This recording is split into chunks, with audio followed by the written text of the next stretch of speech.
राधे राधे, जय श्री कृष्णा। स्वागत है आप सभी का हमारे YouTube चैनल व्रत पूजा त्योहार उपाय। कार्तिक मास में पवित्र नदी या जल से स्नान और कार्तिक मास की कथा का विशेष महत्व बताया गया है। इस पूरे माह में कार्तिक स्नान और भगवान की आराधना की जाती है और कार्तिक मास की कथा सुनी जाती है। इससे सांसारिक पापों का नाश होता है और भगवान श्री हरि विष्णु की कृपा प्राप्त होती है।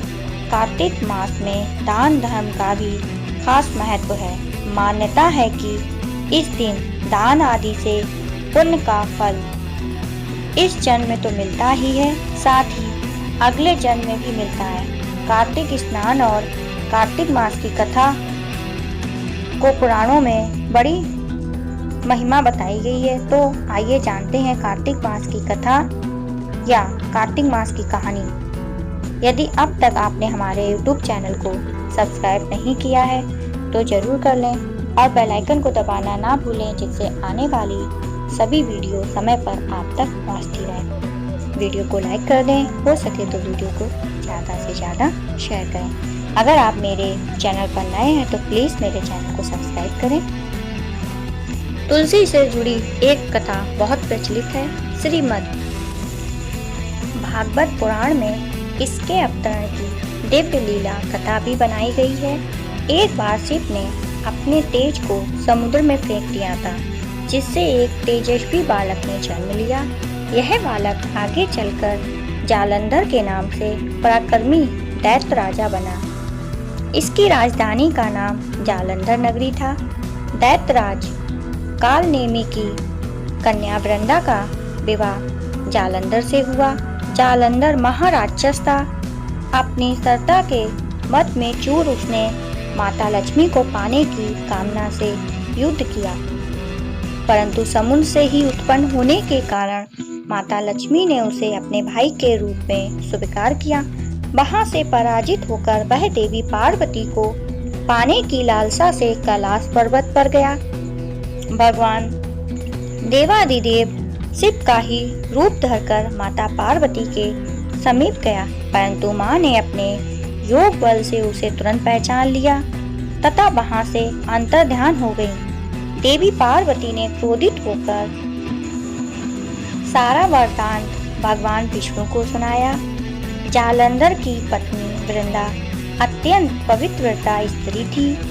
उसी के पवित्र धर्म की शक्ति से जालंधर ना तो मारा जाता था और ना ही पराजित होता था। इसीलिए जालंधर का नाश करने के लिए वृंदा के पतिव्रत धर्म को भंग करना बहुत जरूरी था।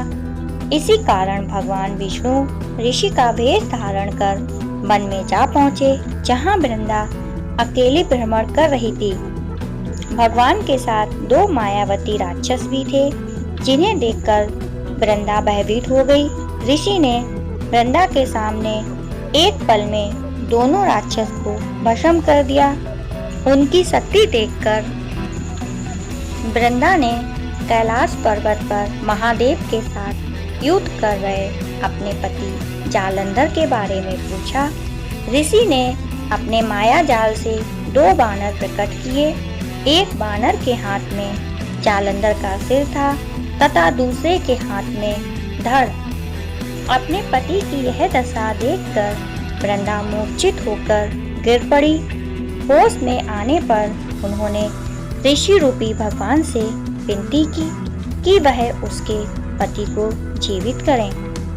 भगवान ने अपनी माया से पुनः जालंधर का सिर धड़ से जोड़ दिया, परंतु स्वयं भी वह उसी शरीर में प्रवेश कर गए। वृंदा को इस छल का जरा भी आभास न हुआ। जालंधर बने भगवान के साथ वृंदा पतिव्रता का व्यवहार करने लगी, जिस कारण उसका सतीत्व भंग हो गया। ऐसा होते ही वृंदा का पति जालंधर युद्ध में हार गया। इस सारी लीला का जब वृंदा को पता चला तो उसने क्रोधित होकर भगवान विष्णु को शिला होने का श्राप दे दिया तथा स्वयं सती हो गई। जहाँ वृंदावशम हुई वहाँ तुलसी का पौधा होगा। भगवान विष्णु ने वृंदा से कहा, हे वृंदा, तुम अपने सतीत्व के कारण मुझे लक्ष्मी से भी अधिक प्रिय हो गई हो। अब तुम तुलसी के रूप में सदा मेरे साथ रहोगी। जो मनुष्य भी मेरे शालिग्राम रूप के साथ तुलसी का विवाह करेगा, उसे इस लोक और परलोक में विपुल यश प्राप्त होगा। जिस घर में तुलसी होती है वहाँ यम के दूत भी असमय नहीं जा सकते।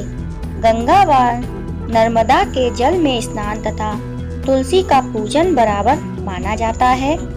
चाहे मनुष्य कितना भी पापी क्यों ना हो, मृत्यु के समय जिसके प्राण मंजरी रहित तुलसी और गंगा जल मुख में रखकर निकल जाते हैं, वह पापों से मुक्त होकर बैकुंठ धाम को प्राप्त होता है।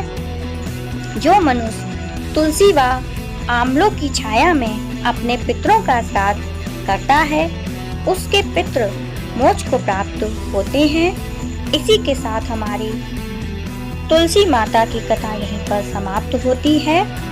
कमेंट बॉक्स में तुलसी माता की जय अवश्य लिखें। कार्तिक मास में जो भी जातक तुलसी माता की कथा को सुनता या पढ़ता है, भगवान विष्णु की कृपा से उसके सभी पाप नष्ट हो जाते हैं और उसको मोक्ष की प्राप्ति होती है।